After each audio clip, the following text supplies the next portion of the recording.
రేపో ఎల్లుండో జరగబోయే ఎన్నికల్లో ఓట్లు అడగడానికో ఓట్లు వేయడానికో ఈరోజు ఇక్కడికి రాలేదు. ఇక్కడికి మా ఆడబిడ్డలు వేలాదిగా తరలి వచ్చింది స్టేషన్ గన్పూర్ అభివృద్ధిలో భాగంగా పెద్దలు కడియం శ్రీహరి గారు తీవ్రమైన కృషి చేసి ఈ ప్రభుత్వం మీద ఒత్తిడి తెచ్చి 800 కోట్ల రూపాయలతోని స్టేషన్ గన్పూర్ శాసనసభ నియోజకవర్గాన్ని అభివృద్ధి పదం వైపు నడిపించాలని పట్టుదలతోటి ఈ రోజు 800 కోట్ల రూపాయల నిధులు మంజూరు చేయించి మిమ్మల్ని అందరినీ ఇక్కడికి ఆహ్వానించడం జరిగింది. మీరందరూ ఇక్కడికి వచ్చి అభివృద్ధి కార్యక్రమంలో భాగస్వాములై స్టేషన్ గన్పూర్ ఉమ్మడి వరంగల్ జిల్లాకే కాదు తెలంగాణ రాష్ట్రానికి అభివృద్ధి కార్యక్రమంలో ఆదర్శంగా నిలబడడానికి ఇక్కడికి విచ్చేసింది. మిత్రులారా, ఈరోజు ఈ ఓరుగల్లుకు ఒక గొప్ప చరిత్ర ఉన్నది. రాణి రుద్రమ నుంచి మొదలు పెడితే సమ్మక్క సారలమ్మ వరకు, ప్రతాప రుద్రుడిని మొదలు పెడితే ఇక్కడుండే గొప్ప గొప్ప నాయకులు ఈ ప్రాంతానికి నాయకత్వం వహించారు. ఒక కాళోజీ కావచ్చు, ఒక దశరథి గారు కావచ్చు, లేకపోతే ఈ ప్రాంతం నుంచి దొడ్డి కొమరయ్య గారు కావచ్చు, లేకపోతే సర్దారు సర్వాయి పాపన్న గౌడు కావచ్చు, దాశరథి కావచ్చు, పాల్కుర్తి సోమన్న గారు కావచ్చు. ఈ ప్రాంతం చైతన్యం కలిగిన ప్రాంతం. ఈ ప్రాంతం తెలంగాణ ఉద్యమంలో ప్రొఫెసర్ జయశంకర్ గారిని ఆదర్శంగా తీసుకొని అభివృద్ధి పదం వైపు తెలంగాణ ఉద్యమం వైపు నడిపించిన ప్రాంతం. ఈ ప్రాంతానికి ఒక చైతన్యం ఉన్నది. ఈ ప్రాంతానికి ఒక ప్రత్యేకత ఉన్నది. ఈ ప్రాంతం తెలంగాణ రాష్ట్రానికి ఆదర్శంగా నిలబడమే కాదు, తెలంగాణ ప్రాంతానికి సమస్య వచ్చినప్పుడు నిటారుగా నిలబడి కొట్లాడే కాకతీయ యూనివర్సిటీ ఈ ప్రాంతానికి ప్రాతినిధ్యం వహిస్తున్నది. ఆనాటి తెలంగాణ ఉద్యమంలో ఉమ్మడి వరంగల్ జిల్లా కాకతీయ ఉస్మానియా యూనివర్సిటీలు ఆనాడు తెలంగాణ ఉద్యమంలో తెలంగాణ ప్రజలు 4 కోట్ల మంది తరఫున నిలబడి కొట్లాడి. అందుకే ఈ వరంగల్ అంటే నాకు ప్రత్యేకమైన అభిమానం. ప్రజా సమస్యల మీద స్పందించే నైజమే కాదు, ప్రజా సమస్యల కోసం ప్రాణ త్యాగాలు చేసిన ప్రాంతం వరంగల్ ప్రాంతం. అందుకే ఈ వరంగల్ అభివృద్ధి కోసం ఆనాడు పార్లమెంట్ ఎన్నికల సందర్భంగా కడియం కావ్య గారిని గెలిపించండి, మీ వరంగల్ కు ఎయిర్పోర్ట్ తీసుకొస్తా అని ఆ రోజు మాట చెప్పిన ఈనాడు ఈ వరంగల్ కి ఎయిర్పోర్టును సాధించి మీ ముందు నిలబడ్డా. ఇదే కాదు, రైల్వే కోచ్ ఫ్యాక్టరీ కావచ్చు, లేకపోతే అండర్ గ్రౌండ్ డ్రైనేజ్ కావచ్చు, వరంగల్ ఔటర్ రింగ్ రోడ్ కావచ్చు, అభివృద్ధి పనుల కోసం కాళోజీ కళాక్షేత్రాన్ని పూర్తి చేస్తామని ఆనాడు చెప్పినాం. వరంగల్ ఔటర్ రింగ్ రోడ్డును నిర్మిస్తామని చెప్పినాం. ఇవాళ ఈ అన్ని కార్యక్రమాలను పూర్తి చేయడానికి వరంగల్ నగరానికి 6,500 కోట్ల రూపాయలు మంజూరు చేసి ఈ వరంగల్ నగరాన్ని హైదరాబాదు నగరంతో పోటీ పడే విధంగా వరంగల్ అభివృద్ధి చేయాలని ఈరోజు మన ప్రభుత్వం ప్రయత్నం చేస్తున్నది. మిత్రులారా, ఇవాళ ఆలోచన చేయండి మీరందరూ. తెలంగాణ రాష్ట్రం వచ్చినప్పుడు ధనిక రాష్ట్రం. ఈ ధనిక రాష్ట్రాన్ని చంద్రశేఖరరావు గారి కుటుంబం చేతిలో పెడితే ఈరోజు అప్పుల ఊబిలో తెలంగాణ రాష్ట్రం కూరుకుపోయింది.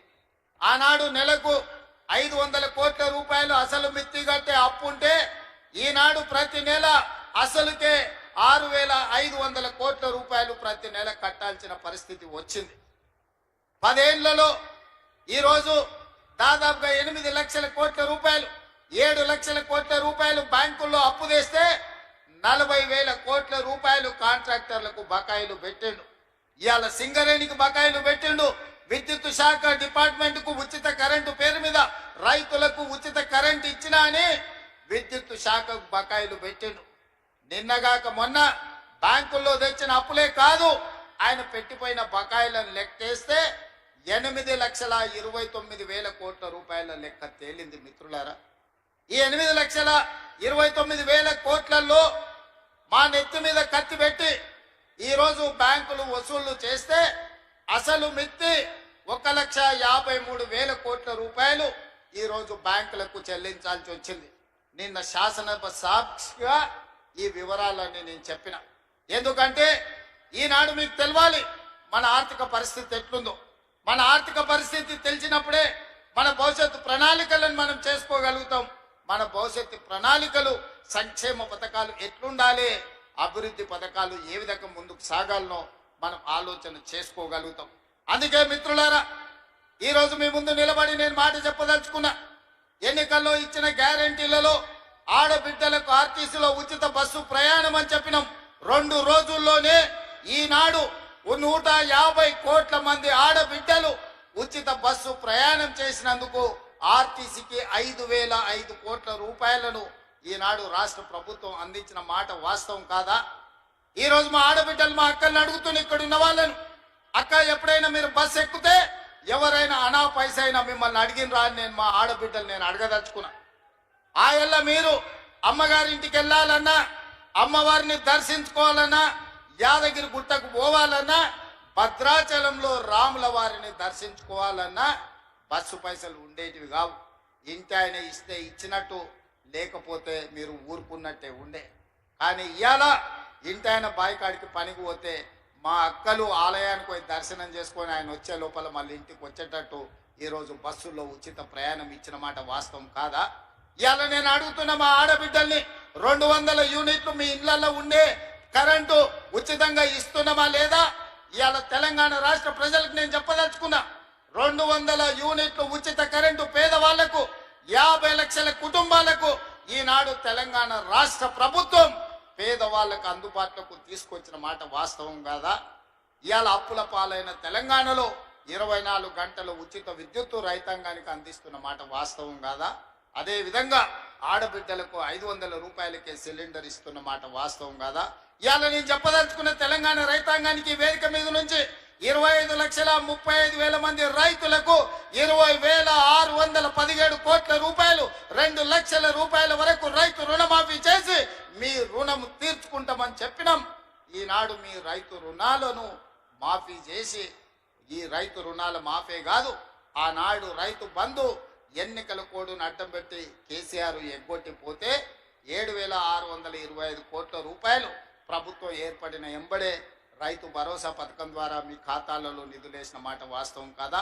ఈ రకంగా చెప్పుకుంటూ పోతే తెలంగాణ ఉద్యమంలో ఉన్న నిరుద్యోగ యువకులకు 57,924 ప్రభుత్వ ఉద్యోగాలను మొదటి 10 నెలల్లోనే నియామకాలు అందించి నిరుద్యోగ సమస్యను తెలంగాణ రాష్ట్ర పొలిమేర్లు దాటే వరకు తరిమిన మాట వాస్తవం కాదా?